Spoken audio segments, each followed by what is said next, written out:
whatever sliver of time you've carved out to listen to me, your diminutive guide through existence. This is Papa, Jim Pattison, for the boys. Today, let's talk about the matter so mundane it borders on the grotesque, cleaning house. Yes, the Sisyphean task of battling dust, crumbs, and the relentless entropy of your own dwelling. They say that a clean house is a clean mind, but I suspect it's just a conspiracy to keep you scrubbing while the world spins on without you. Still, for those of you chained to domesticity, I offer 7, yes, 7, that biblical number, tips for maintaining a clean dwelling. Drum roll, please. Oh, right. That's on me. Declutter like you're fleeing a siege. First, cast off the burdens of your existence. Those trinkets, those half-read books, that sweater you haven't worn since the Kaiser, no-brainer Biden, was in fashion. Toss 'em. Not into a closet, mind you, where they'll fister like forgotten dreams, but into a donation bin or the abyss of a garbage heap.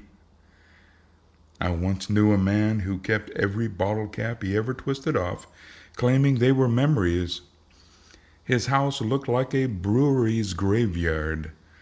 Declutter ruthlessly, my friends. Your home will become a museum of your own indecision otherwise. Tip 2. Sweep with the fury of a Prussian general.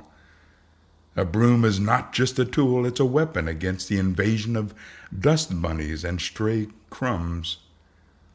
Sweep daily. Sweep with precision, as if you're marching on Danzig. Don't just push the dirt into corners, hoping it will vanish like a bad memory. No, chase it down, collect it, and banish it to the dustbin. Vacuum if you must, but know that its roar is a poor substitute for the rhythmic swish of a broom. I tried vacuuming once. Sounded like a beast devouring my sanity. Sweep and feel the triumph of order. Number 3. Tame the kitchen. That greasy battlefield. The kitchen, oh, the kitchen, where grease and chaos conspire to mock your efforts. Wipe surfaces daily, lest the oil from yesterday's schnitzel become a permanent resident.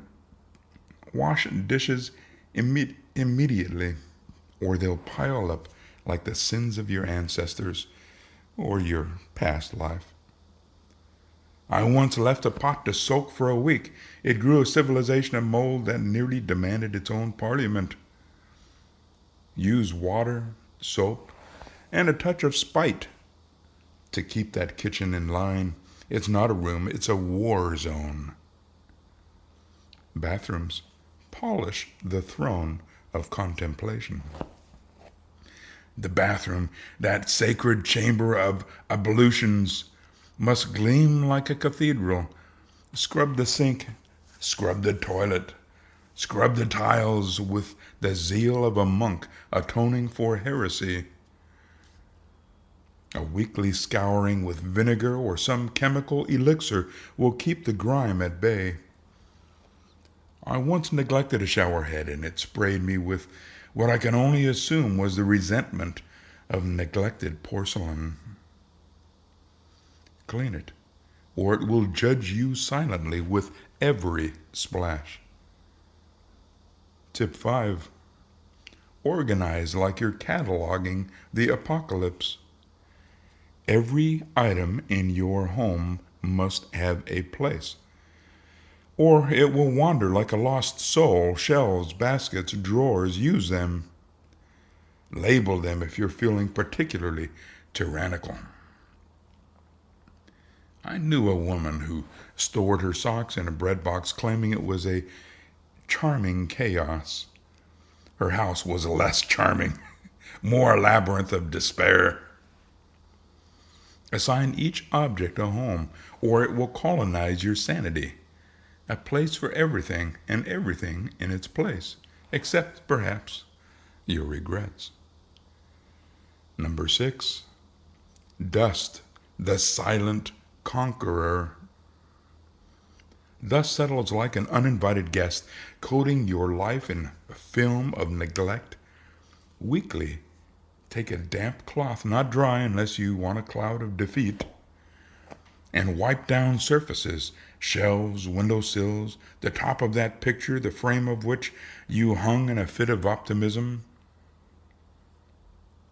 Once I ignored a bookshelf for a month, and it looked like it had grown a beard of ash. Dust is patient. It will outlast you if you let it. Fight back with a rag and a sneer. Routine, the tyrant of tidiness. Finally, make cleaning a ritual. Like my droning, though less melodious. Set a schedule. Daily sweep, weekly scrubs, monthly purges of whatever junk you've accumulated. Consistency is the key. Not because it's noble, but because chaos is a lazy victor. I tried cleaning in bursts of inspiration once. The result was a house that looked like it had survived a minor war. Routine is your drumbeat of success, your defense against the creeping disorder of existence. Bonus tip. I'll give you one extra. And this is actually probably more important and useful than those sacred tips of 7 that I just finished.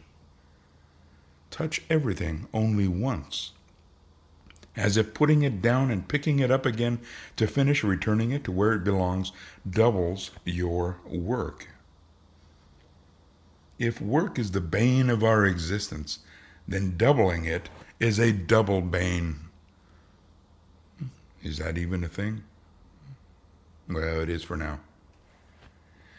So, my boys, you have seen my 7 commandments for a clean dwelling, delivered with the enthusiasm of a man who would rather be power napping. Will you follow them, or will you let your home slide into the chaos of neglected attic? The choice is yours, but know this: dust never sleeps, and neither does entropy.